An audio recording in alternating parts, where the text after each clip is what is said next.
Assalamualaikum warahmatullahi wabarakatuh. Salam Presidential Institute. Allahumma sholli ala Sayyidina Muhammad wa ala ali Sayyidina Muhammad. Alhamdulillah wa syukurillah, kita sudah ada tamu yang luar biasa, Bapak Kiai Haji As'ad Ali. Beliau sudah malang melintang di dunia organisasi, khususnya di Nahdliyin. Ibaratnya beliau dari lahir sudah NU.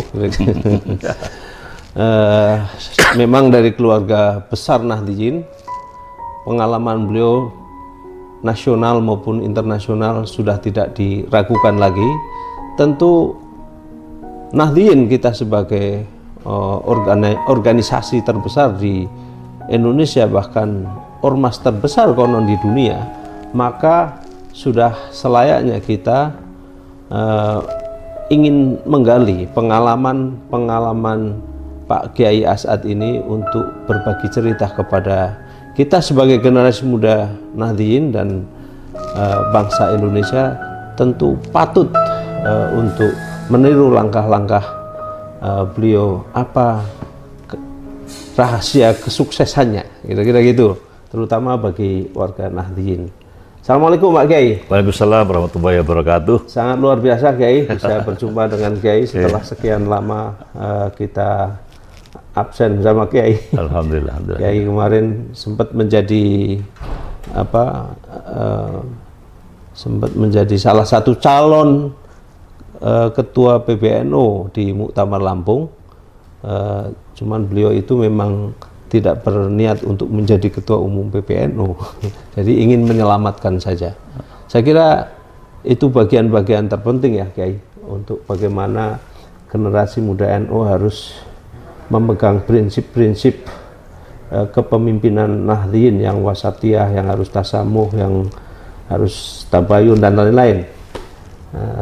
Ya, kira-kira begitu Kiai. Terima kasih atas waktu yang diberikan oleh Presidential Institute pada saya, dan akan mencoba apa yang saya punya, yang saya bisa.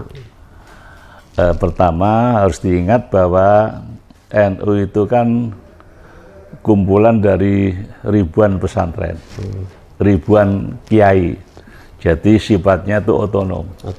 Ya, tidak bisa PBN itu menganggap punya kuasa mutlak terhadap pesantren. Ini istilah Kiai Sahal yang saya dengar langsung, beliau mengatakan NU itu seperti jutaan obor. Tidak ada satupun obor yang lebih tinggi, semuanya sama. Karena obor itu kan cahayanya mentok gunung yang satu, gunung lain. Itu seperti itulah. Jadi sama, dan intinya apa? NU akan sukses kalau bisa mengajak pesantren, mengajak para kiai untuk bersama-sama menghidupkan, menggerakkan Nahdlatul Ulama. Tentunya tidak boleh mengabsorpsi daripada pesantren. Berilah otonomi pada pesantren. Artinya apa di sini? Mau tak mau PBNU, PWNU, PCNU harus mendengarkan suara dari para kiai, dan sesungguhnya yang punya otoritas tertinggi adalah ulama atau kiai. Itu yang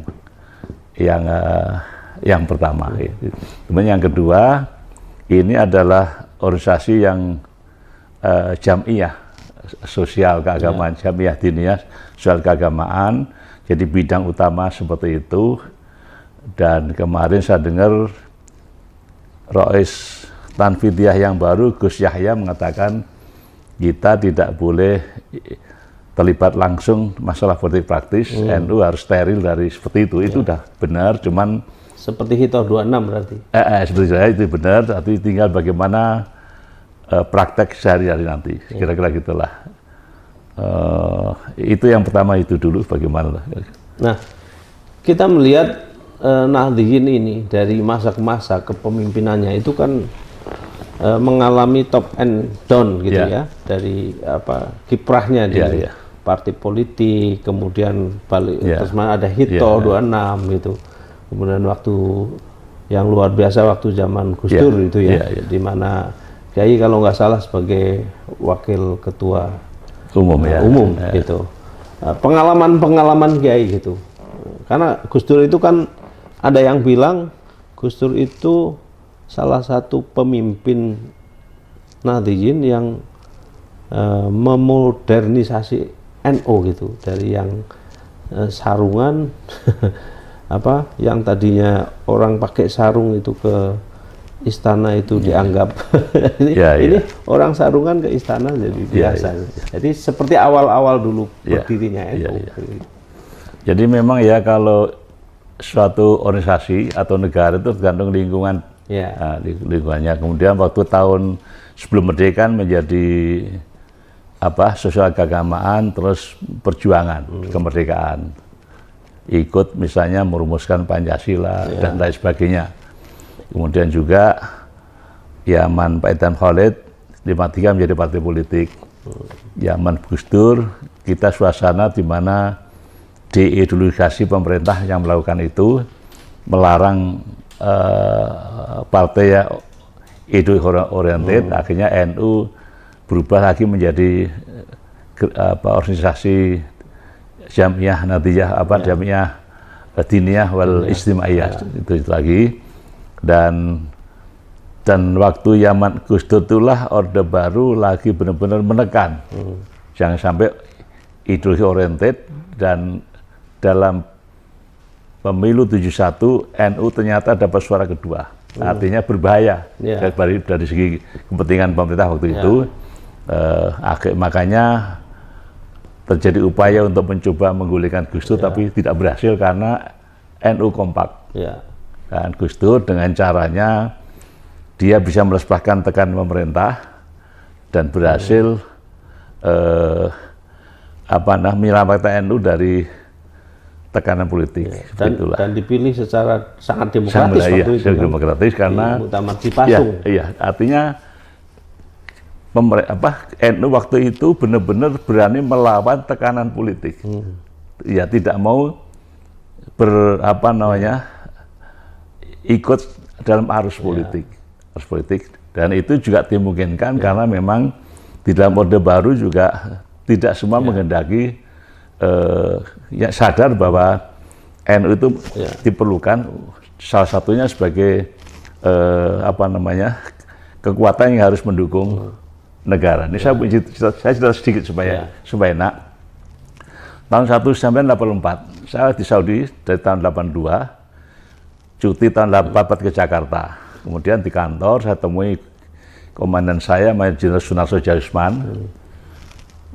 Waktu itu dia habis rapat dengan Jenderal Yoga, terus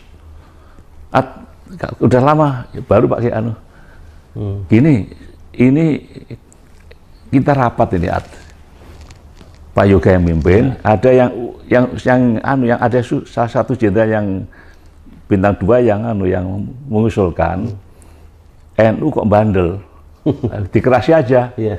Itu yang ngusul, saya lupa namanya ya, Bidemute. Nah, saya tak ini sementara rapat di kos karena jenderal juga dipanggil Pak Presiden. Nanti datang lagi, paling 1 jam lagi. Yoga Sugama. Sugama. Sekarang 84 itu. Itu apa? Kata Pak Ali Murtoba kan yang radikal jadikan moderat.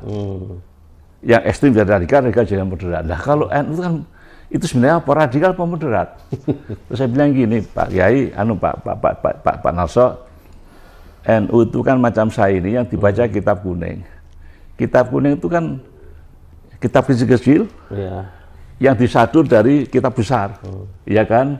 Itu kitab besar ya ada macam-macam, Ahkamus Sultaniyah, itu kecil-kecil itu. Artinya kitab yang udah beredar di sana itu hanya ditempel oleh khalifah.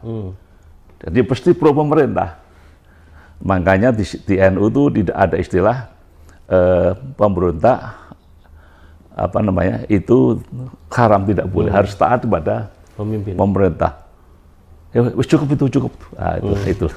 Begitu datang rapat, akhirnya rapatnya 10 menit kembali, saya menungguin beres. NU radikalisasi, kita perlu NU lah. Solusinya gini, Yang nakal siapa? Kan Khalid Mawardi sama Mahfud Junaidi.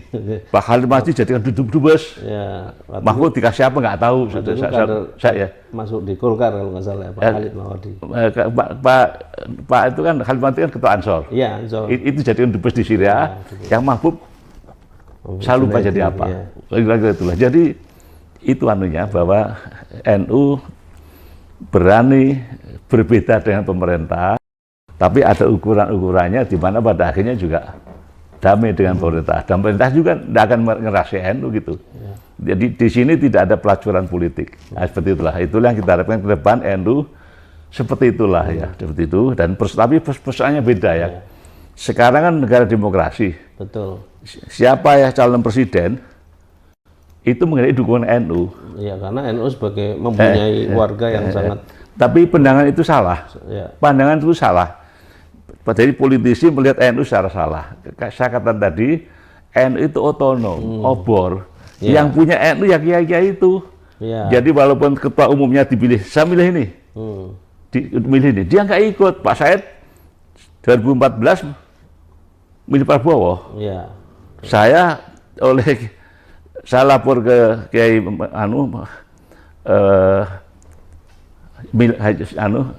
saya dipanggil Kiai Sahal. Kamu milih siapa? Ini berdasarkan riadonya seorang Kiai Jawa Tengah. Saya nggak ngomong ya Kiai siapa, itu yang jadi Pak Jokowi. Ya situ Kiai. Mau rapa Said kok. Itulah gitu. Jadi Pak lah. Jadi belum merapat udah bicara kan beda pribadi ya. Itu karena dibuka umum jadi nggak pribadi lagi. Jadi itu walaupun didukung kita umum tapi kalah kan. Kenapa? Itu yang karena otonom tadi. Jadi ke depan itu saya ingin pada para calon presiden datang ke pesantren, selami dia ya apa kebutuhannya dijanjikan di dalam pemilu itu. Caranya begitu, jangan mengoptasi NU, nggak ada gunanya. Terus kemudian nggak ada guna. Iya kan? Ke PBNU seolah-olah mendapat dukungan PBNU. Iya, itu nggak bisa kan. PBNU itu isinya macam-macam. Pesantren itu nggak akan tunduk. Saya kira pernyataan Kiai Yahya Stakuf sebagai Tanfidiyah terpilih kemarin cukup ini ya. Cukup melegakan kader-kader yang kira-kira itulah. Ya kalau itu konsisten dia lakukan itu. Cuman persoalannya kan latar belakang politiknya menjadi kan dari itulah ya. Mudah-mudahan benar. Gus Yahya bisa melaksanakan dengan baik, dan memang ini kan darah muda ya. Darah muda, darah segar. Pandangan-pandangannya itu harus tetap wasatiyah. Dalam politik apapun harus wasatiyah. Misalnya Palestina. Ya wasatiyah juga Israel. Gimana caranya terserah beliau lah. Kemudian dalam hal hubungan antar partai tetap kita wasatiyah di tengah. Ini kan kemarin terkesan kita ini kan dari sisi pemerintahan tidak ada hubungan diplomatik dengan Israel. Nah, cuman Pak Kiai Stakuf ini kan mengikuti jejaknya pendulumnya Gus Dur gitu. Jadi dia ke Israel dan sebagainya. Gus Dur juga tidak pernah hubungan diplomatik. Hanya mengizinkan hubungan dagang. Saya kira Gus Yahya akan seperti itulah. Dagang itu boleh. Kalau saya begini ya, kalau bisa nyarankan. Jadi kalau kita ini kan ada konstitusi. Betul. Bahwa penjajahan di atas dunia itu tidak boleh. Itu. Jadi kita jangan tergesa-gesa. Memang pada akhirnya seperti itu. Kan Israel itu yang penting kan Israel kan ada sekitar 18 juta. Yang di situ hanya 5 juta. Yang lain itu nggak mau kembali ke Israel. Itu hanya national home aja.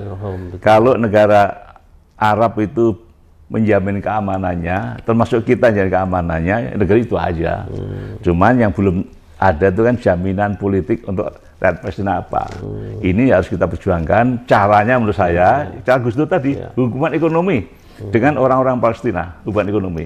Kita ngirim ziarah untuk Islam ke Masjidil Haram, untuk yang Kristen ke ke Bethlehem, Masjidil Aqsa. Itulah. Jadi saya dengan membentuk kehidupan mereka lah, impor dengan mereka. Jadi otomatis kan ada kepentingan Israel terkait situ. Ini beberapa tahun kalau kita gitu ya, kita bisa memberi kekuatan pada rakyat Palestina dan menyadarkan perlunya hidup jadi berdampingan dari dengan umroh perjalanan ke Arab Saudi mesti mampir lah ke ini, gitu kan. Jadi itu ngasih kehidupan, berikan mereka sebagai satu kekuatan, padahal menyadari ternyata hubungan ekonomi lebih tidak kalah penting dengan hubungan politik. Tahu itu mereka memang kok itu ya berdampingan dan memang orang Israel itu perlu tempat karena pengalaman dikejar-kejar di mana-mana dunia sudah ya. Sampai kemudian ada etnis cleansing oleh Nazi waktu itu kan. Kita adil dengan Israel, dengan Palestina adil. Gitu. Hanya lebih kepada hubungan sisi kemanusiaannya. Benar. Ya. Terus ini Kiai yang kadang suka menggelitik dan meresahkan juga, kadang kita merasa sebagai orang Nahdliyin yang suka tergelitik gitu, tergoda juga dengan sentilan para pemimpin di eksekutif di NU yang konon agak liberal, pro Syiah dan sebagainya. Barangkali Kiai bisa sedikit menjelaskan tentang ini. Jadi kadang-kadang begini ya, kita ini ketika berbicara sehari-hari dengan berbicara sebagai ketua organisasi harus dibedakan. Pendapat kita bebas, tapi begitu ngomong NU, apa maslahah NU ini harus menjadi pertimbangan utama. Ketika kita kelihatan pro Syiah, artinya kita melukai yang orang Saudi. Ya dia musuhnya itu. Itu kan. Jadi begitu. Jadi kita harus melihat bahwa konteks wasatiyah lagi. Tadi, gitu. Antara Iran dengan wasatiyah lagi. Nggak boleh terlalu miring. Itu ya kadang-kadang kita mudah terpancing itu. Wasatiyah itu diterapkan dalam segala hal. Nah, apalagi kalau tidak punya pengetahuan politik. Kalau saya sih di mana ada Salafi kuat, itulah Syiah kuat di Indonesia itu. Ketika ada konflik yang diserang Salafi, artinya ada pihak lain yang terlibat. Ketika yang diserang itu Syiah, ada pihak lain juga yang menyodori. Seperti itulah kira-kira. Kayak semacam anjing sama kucing. Itu malah bagi saya, bagi kita NU, kita ngomong kepada Iran, kita ngomong Saudi. Udahlah. Yang lucu ini tidak hanya Kiai Hasyim hanya gara-gara memfasilitasi mereka kan pernah dituduh Syiah juga. Bang Din Samsudin pernah ke Iran, Amin Rais pernah ke Iran, dituduh mereka itu juga katanya ini jangan Syiah. Saya punya teman Syiah itu katanya itu Mas Aminuddin itu Syiah juga. Ya kita kan merangkul dua-duanya, tidak bisa terus kita membenci Salafi, membenci Syiah, tidak bisa. Ini kan lesa minna tetapi sesama Muslim kan ukhuwah bersaudara, jadi beradilah di tengah itu loh. Jadi kalau saya kebetulan kalau itu malah kita ngomong kepada Saudi seperti apa, kepada siapa, jangan gampangannya itu kalian berbaiklah dua-duanya dengan NU. Kira-kira itu diajak seperti kata Jamin tidak akan ada apa-apa, kira-kira gitu. Mestinya gitu ya, kita menenangkan mereka. Nasihat atau petua-petua Kiai Asad sebagai sesepuh di Nahdliyin untuk generasi muda apa Kiai? Kalau saya pertama ini udah terpilih ketua umum yang baru, kemudian Rois Ab yang melanjutkan kemarin. Jadi apa yang udah terpilih itu mengikat kita semua. Walaupun di mana kita berada, ya harus taat, patuh dan mendukung program-program itu. Pemimpin yang baru. Yang kedua, kita kan udah punya kader yang PKPNU. Itu kan intinya bangun kemandirian. Bukan tunduk pada seseorang, enggak. Kemandirian berpikir. Otonom tadi. Otonom, itu memperkuat pesantren itu dan menambahkan unsur harokah di dalam pesantren. Ini bagus. Tinggal bagaimana pemimpin baru akan menggunakan itu sebaik-baiknya itu. Yang ketiga, hati-hati dengan jebakan politik. Niru Gus Dur. otonomi di dalam betul-betul diperlukan. Jangan, tidak usah takut. Negara tidak akan musuh NU. Karena mereka perlu NU. Jadi kita, saya yakin dengan sikap tegas Gus Yahya itu akan bisa membawa NU kepada keinginan harapan warga untuk melepaskan diri dari politik praktis seperti itu. Yang dasarnya politik kebangsaan. Yang menjebak tadi. Saya yakin dia bisa lah ya. Terutama suara-suara money politik ini benar-benar harus menjadi perhatian ke depan, bagaimana solusinya menciptakan sistem pemilihan yang kalau perlu bagaimana caranya tidak ada money politik. Berilah kewenangan kepada Ahwat dengan bagus, dikombinasikan dengan sistem apa yang katanya demokrasi itu, dan yang penting otoritas tertinggi ada di tangan Ahwa atau Rais Am. Jadi jangan sampai Rais Am dibantah, jangan sampai tentang, karena itu menjadi organisasi yang lucu gitu loh. Tanfidnya harus tunduk, patuh, taat, benar kepada ibarat Ahwa di Kiai itu ya. Seperti MPR-nya lah ya. Gitu, ya begitulah kira-kira itu ya. Jadi harus tunduk patuh apa yang dikatakan oleh istilahnya ketua Dewan Juro. Dan satu lagi, kita jangan latah berikan pernyataan macam-macam.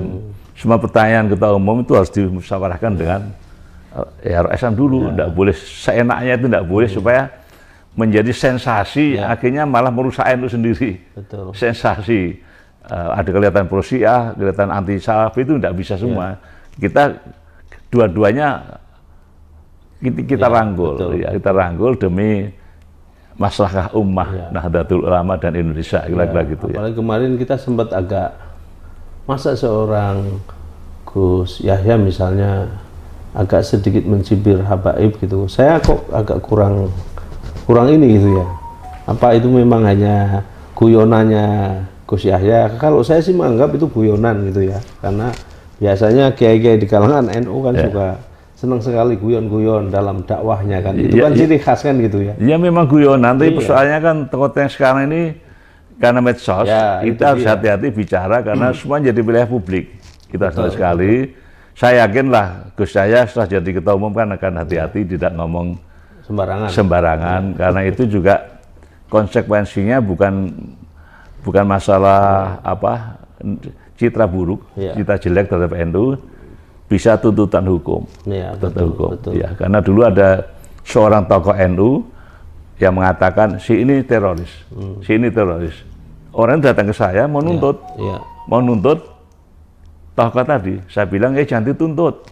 Kalau dituntut kamu berhadapan dengan NU yang mungkin tidak bisa dikendalikan.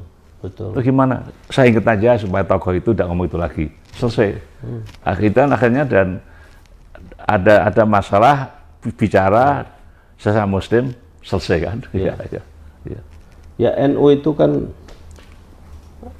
semuanya tergantung bagaimana titah kiai, kira-kira gitu kan. Jadi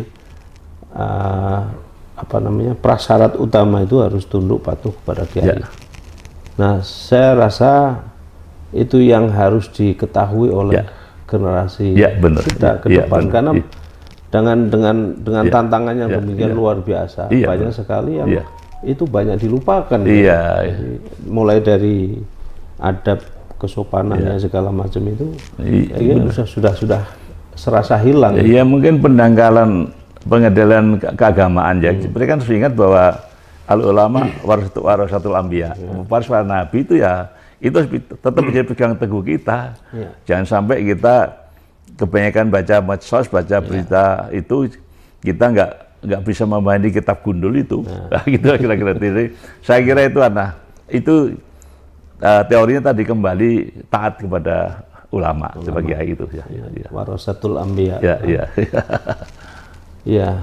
Sebagai closing statement untuk kita semua penggemar Presidential Institute Kiai, kiranya Kiai punya harapan terhadap bangsa yang besar ini, terhadap generasi muda, khususnya generasi muda Nahdliyin dan generasi muda Indonesia pada khususnya. Tentu dengan pengalaman Pak Kiai yang Ya. luar biasa banyak harus ditularkan Kiai sebagai closing statement. Iya, iya. Ya, saya bangga dengan adanya lembaga kayak Presidensial Institute ini yang bisa menyuarakan suara NU ke dalam maupun keluar NU, dan pada kesempatan ini saya ingin mengatakan bahwa NU menjadi sosok guru ataupun punya potensi peran yang luar biasa. Tiang penyangga. Ya, persoalannya kan apakah bisa warga NU itu memenuhi harapan itu? Itu bisa terpenuhi kalau pertama dari segi keilmuan, agama maupun teknologi, ilmu sosial dan lainnya itu memenuhi harapan kita. Yang kedua, kalau kita punya pemimpin aktif yang efisien, yang efektif, mampu menyatukan pendapat itu menjadi satu pemikiran cerdas secara dan pada NU. Artinya kalau menurut saya jutaan, ratusan ribu doktor S3, S2 ini bagaimana diwadahi. Menurut saya itu Akwan, itu lembaga yang Akwan itu artinya pembantu ya. Itu ditingkatkan fungsinya, digerakkan fungsinya menjadi mewadahi mereka-mereka yang tidak diwadahi di dalam posisi formal itu. Jadi itu menjaga luar biasa, dari mereka akan dapat kita akan menemui pemikiran cerdas yang nanti setelah itu dibalut dengan ajaran agama, akan menjadi modal besar bagi pengurus PBNU untuk memenuhi harapan agar NU berperan secara efektif, lebih besar dan bermanfaat masyarakat bagi bangsa dan negara. Dan selamat kepada Presiden Situs, dan saya doakan semoga jaya dan bisa menjadi corong jembatan bagi Nahdlatul Ulama ini. Amin. Amin.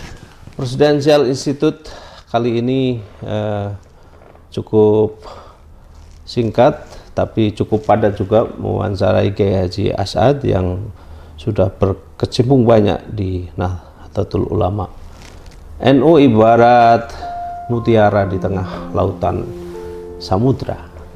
Jadi bagaimana kita sebagai bangsa yang besar ini memaksimalkan, memanfaatkan para kiai-kiai yang tadi Pak Kiai bilang merupakan lentera-lentera yang menyinari bumi. Maka kita sudah selayaknya untuk ikut berkiprah, ikut ngalap berkah dari lentera-lentera yang bercahaya itu. Karena sesungguhnya terangnya alam ini karena jasa lentera-lentera atau cahaya-cahaya. Tetapi di balik itu ada cahaya yang lebih tinggi, minadz-dzulumati ilan nur. Jadi cahaya di atas cahaya. Jadi nur ala nur. Itulah cahaya Rob ilahi Robbi. Terima kasih. Mudah-mudahan kita senantiasa diberi pencerahan dunia dan kita diselamatkan di akhirat dengan mengikuti jejak para ulama warasatul anbiya. Assalamualaikum warahmatullahi wabarakatuh. Waalaikumsalam.